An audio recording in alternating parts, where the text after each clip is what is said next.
बिस्मिल्लाहिर्रहमानिर्रहीम। अस्सलामुअलैकुम। मैं हूं आपका टीचर गुलज़ेब अब्बास और आप देख रहे हैं रिफ्लेक्ट एंड शाइन। आज का हमारा टॉपिक है सिस्टम ऑफ यूनिट्स। आज हम डिस्कस करेंगे डिफरेंट यूनिट्स जो कि इस्तेमाल हुआ करते थे। फिर हम देखेंगे कि आजकल कौन सा सिस्टम इस्तेमाल हो रहा है और फिर हम कुछ क्वांटिटीज़ की कन्वर्जन देखेंगे डिफरेंट यूनिट्स के अंदर। और फिर हम डिस्कस करेंगे SI यूनिट्स को जो सिस्टम इंटरनेशनल यूनिट्स हैं। तो आइए चलते हैं। तो हमारे पास जो सबसे ज़्यादा इस्तेमाल किए जाते थे या जो सबसे ज़्यादा मशहूर हैं वो 3 सिस्टम्स हैं, जिसमें आपके पास है एक FPS जो कि फुट या इसको फीट भी कहते हैं, पाउंड और सेकंड। दूसरा है CGS सेंटीमीटर, ग्राम और सेकंड। और तीसरा है MKS मीटर, किलोग्राम, सेकंड। और फिर हमारे पास है चौथा यूनिट सिस्टम का, वो है SI यूनिट। तो ये हम कहते हैं एडवांस फॉर्म है MKS की। हर इलाके के, हर कंट्री के या हर ब्लॉक के, जैसे यूरोप एक ब्लॉक है, एशिया एक ब्लॉक है, तो इसी तरह जो ब्लॉक्स हैं उनके अपने सिस्टम इस्तेमाल होते थे मेजरमेंट्स के लिए। लेकिन जैसे जैसे ट्रेड इंक्रीज़ हुई, दुनिया एक दूसरे के करीब होती गई, तो प्रॉब्लम्स आना शुरू हो गए। तो फिर ज़रूरत इस चीज़ की पेश आई कि एक ऐसा सिस्टम बनाया जाए जो हर जगह पे एक जैसा हो। जब ट्रेड शुरू हुई तो एक यूनिट यूज़ किया जाता था क्यूबिट, ठीक है। पहले ज़माने में एक यूनिट क्यूबिट इस्तेमाल होता था। ये आपकी लेंथ होती थी from your elbow to the hand.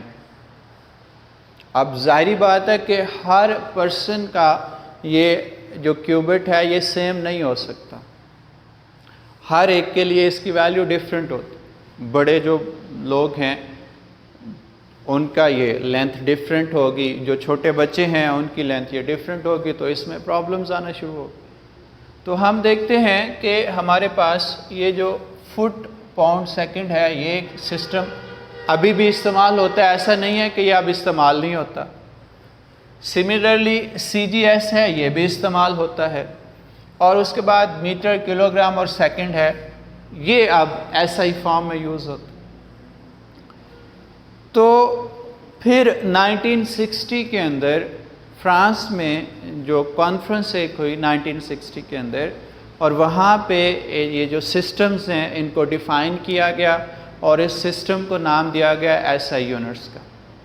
Basically इसको कहा जाता है system international the units, French language में। तो इसलिए हम इसको SI यूनिट्स कहते हैं। अब ये जो SI सिस्टम है, ये पूरी दुनिया की जितनी भी साइंटिफिक सोसाइटीज़ हैं, जितने भी साइंटिफिक काम हो रहा है, उस सारी जगह पे इसको यूटिलाइज़ किया गया और उन सारी जो ये क्वांटिटीज़ हैं इनको ऐसे यूनिट्स में मेजर किया जाता है। लेकिन ऐसा नहीं है कि सिर्फ यही सिस्टम इस्तेमाल होता है। जैसे मैं अगर अपने मुल्क की बात करूं तो आप भी सोना जो है, गोल्ड, वो किलोग्राम में या ग्राम की बजाय तोले में जो है वो मेजर होता है। इसी तरह हम ज़मीन की जो लेंथ है, पैमाइश है, उसको भी कहीं पे हम उसको मरलों में करते हैं, कहीं पे हम उसको फीट में करते हैं। तो यानी कि ये ऐसा नहीं है कि सिर्फ SI यूनिट ही इस्तेमाल होता है, ये इस्तेमाल होता है पूरी दुनिया के अंदर, साइंटिफिक सोसाइटीज़ के अंदर, साइंटिफिक कॉरपोरेशंस के अंदर। बाकी सिस्टम भी इस्तेमाल होते हैं। तो आइए डिस्कस करते हैं कुछ कन्वर्जन। अब हमारे पास ये जैसे SI सिस्टम है तो इसकी कन्वर्जन हम दूसरे सिस्टम्स में देखते हैं। 1 मीटर जो है ये अप्रॉक्सीमेटली 3.2 फीट के इक्विवेलेंट होता है FPS के अंदर।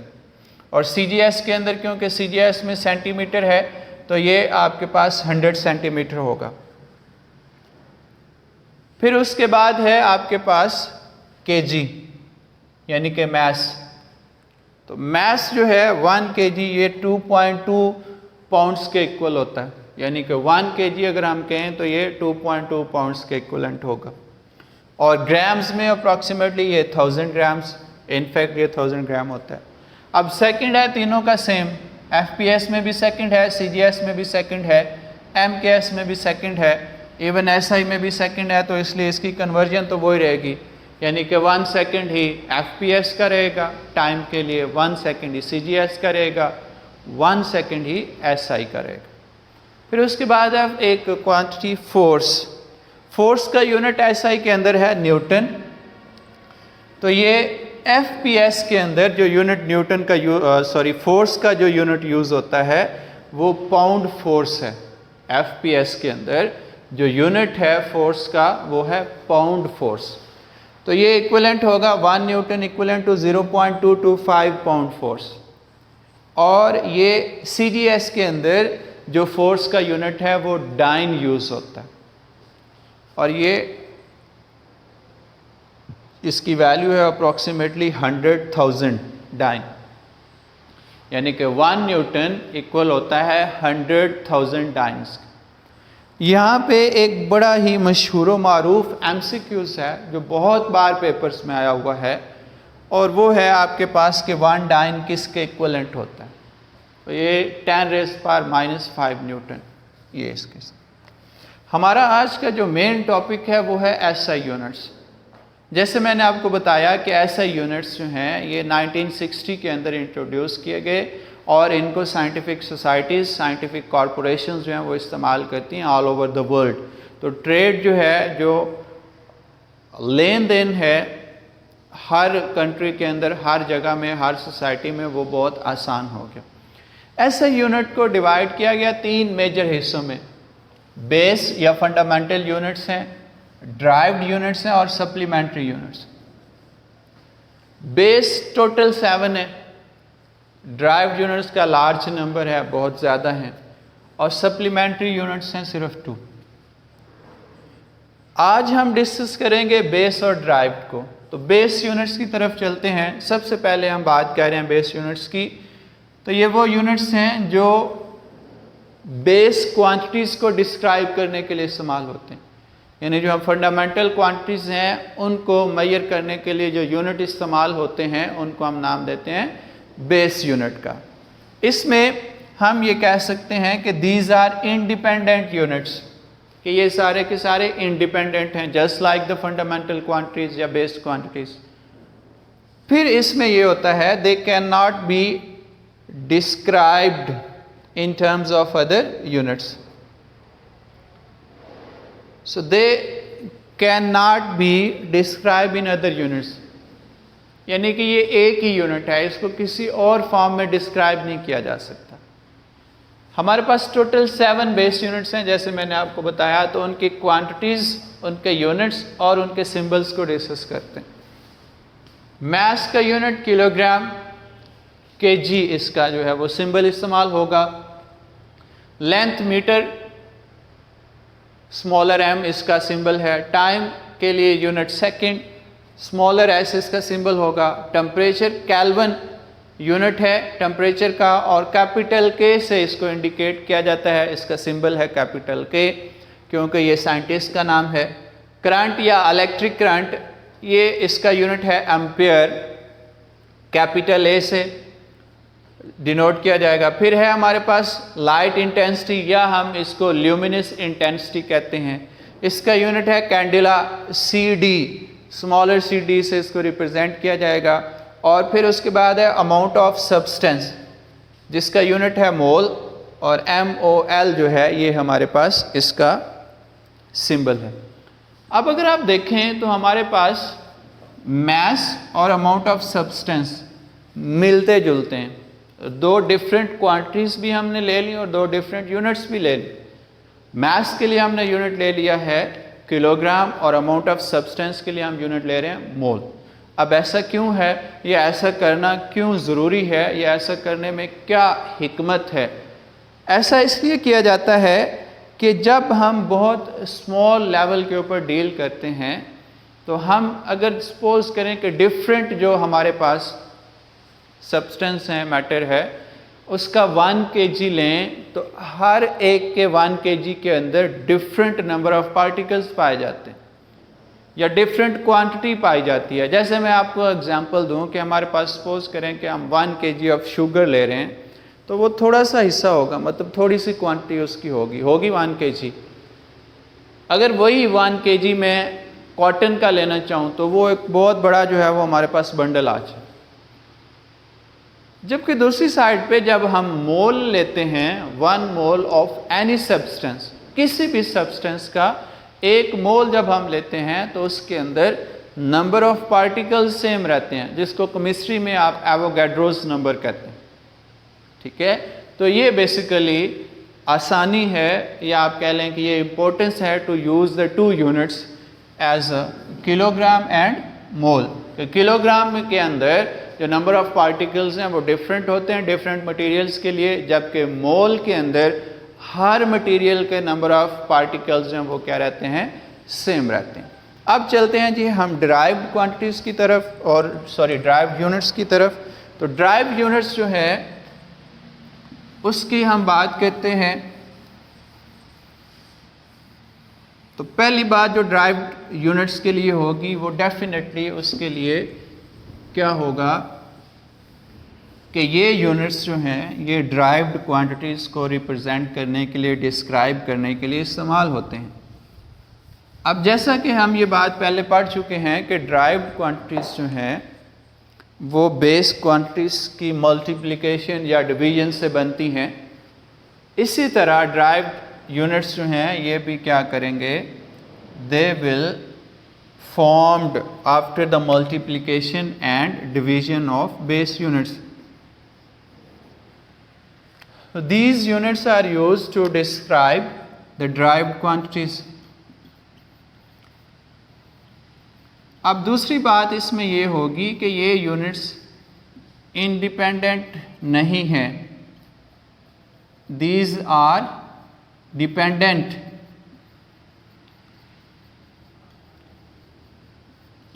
फिर उसके बाद they can be described, they can be described in terms of other units, बल्कि हम इसको बेस यूनिट्स लिखते हैं। तो हम डिराइव्ड क्वांटिटीज़ के जो यूनिट्स हैं जिनको हम नाम दे रहे हैं डिराइव्ड यूनिट्स, तो ये बेस यूनिट्स के अंदर डिस्क्राइब हो सकते हैं। फॉर एग्जांपल जैसे हमारे पास क्वांटिटी है फोर्स। अब फोर्स का जो यूनिट है वो है न्यूटन। ठीक है, तो हम 1 न्यूटन को लिख सकते हैं, ये होगा 1 किलोग्राम मास पर सेकंड स्क्वायर। अब ये कहाँ से आया है मैं आपको ये बता देता हूँ कि फोर्स जो है बेसिकली ये डिराइव्ड क्वांटिटी है, F = ma इसका फार्मूला है। मास का यूनिट जो है ये होगा किलोग्राम और एक्सेलरेशन का यूनिट है मीटर पर सेकंड स्क्वायर। तो ये न्यूटन जो है ये डिस्क्राइब हो रहा है किसके अंदर, फर्दर बेस यूनिट्स के अंदर। जैसा कि हमने यहाँ पे लिखा, they can be described in terms of base units. तो अब 1 न्यूटन जो है ये खुद एक डिराइव्ड यूनिट है, लेकिन हम इसको डिस्क्राइब कर रहे हैं in terms of base units. Kilogram भी बेस यूनिट है, मीटर भी बेस यूनिट है और सेकंड भी। इसी तरह एक और चीज़ ले लेते हैं, जैसे हम वर्क के लिए, वर्क का फार्मूला है हमारे पास F × D, force into displacement. ये यूनिट है फार्मूला है वर्क डन का। अब वर्क डन के लिए जो यूनिट यूज़ होता है एसआई सिस्टम के अंदर वो है जूल, जूल भी इसको कहते हैं। फोर्स का यूनिट अभी हमने देखा ये क्या है, न्यूटन, और डिस्टेंस या डिस्प्लेसमेंट का यूनिट है मीटर। तो अब जूल जो है ये इक्विवेलेंट हो गया न्यूटन इंटू मीटर। अब न्यूटन हम ऑलरेडी डिस्क्राइब कर चुके हैं इन बेस यूनिट्स, तो हम इसको कुछ इस फॉर्म में लिख सकते हैं, किलोग्राम मीटर पर सेकंड स्क्वायर। ये है हमारे पास न्यूटन और मीटर एज इट इज़ यहाँ पे आ जाएगा। तो ये हमारे पास यूनिट बन जाएगा किलोग्राम मीटर स्क्वायर पर सेकंड स्क्वायर। सो 1 जूल हमारे पास डिस्क्राइब हो रहा है in terms of base units. जिस तरह से ड्राइव्ड क्वांटिटीज जो हैं ये बेस क्वांटिटीज से मिलके बनती हैं, उनके डिवीजन और मल्टीप्लिकेशन से, बिल्कुल इसी तरह जो ड्राइव्ड यूनिट्स हैं ये भी बेस यूनिट से मिलके बनते हैं। जैसे हमने 2 एग्जांपल्स पढ़ी, इसके अलावा आप जितनी एग्जांपल्स करते जाएंगे ड्राइव्ड क्वांटिटीज के यूनिट की, वो सारे के सारे कन्वर्ट होते जाएंगे किसके अंदर, बेस यूनिट्स के अंदर। तो हम इनको दोबारा से डिफाइन कर लें, those units use to describe the derived quantities which are dependent, ये डिपेंड करते हैं दूसरे यूनिट्स के ऊपर। जैसे आपने ये देखा जौल के अंदर न्यूटन खुद एक ड्राइव्ड यूनिट है, तो ये जौल जो है ये न्यूटन के ऊपर डिपेंड कर, और साथ में एक मीटर है जो कि बेस है। तो सम टाइम ऐसा होता है कि ये सिर्फ बेस यूनिट्स पे डिपेंड करते हैं, सम टाइम ऐसा होता है कि ये दूसरे ड्राइव यूनिट्स के ऊपर भी डिपेंड करते हैं, और हम इनको लिख सकते हैं in the form of base units. ये था जी हमारा आज का लेक्चर। मुझे उम्मीद है आपको पसंद आया होगा। रिफ्लेक्ट एंड शाइन को ज़रूर सब्सक्राइब कीजिएगा, शेयर कीजिएगा और अपना फीडबैक कमेंट सेक्शन में ज़रूर दीजिएगा। आपकी खिदमत में इंशाल्लाह फिर हाज़िर होंगे अगले लेक्चर में, जिसमें हम डिस्कस करेंगे सप्लीमेंट्री यूनिट्स, जो कि तीसरी डिवीज़न है एसआई यूनिट्स की। तो ये हम नेक्स्ट लेक्चर में डिस्कस करेंगे। तब तक के लिए इजाज़त दीजिए। अल्लाह हाफ़िज़।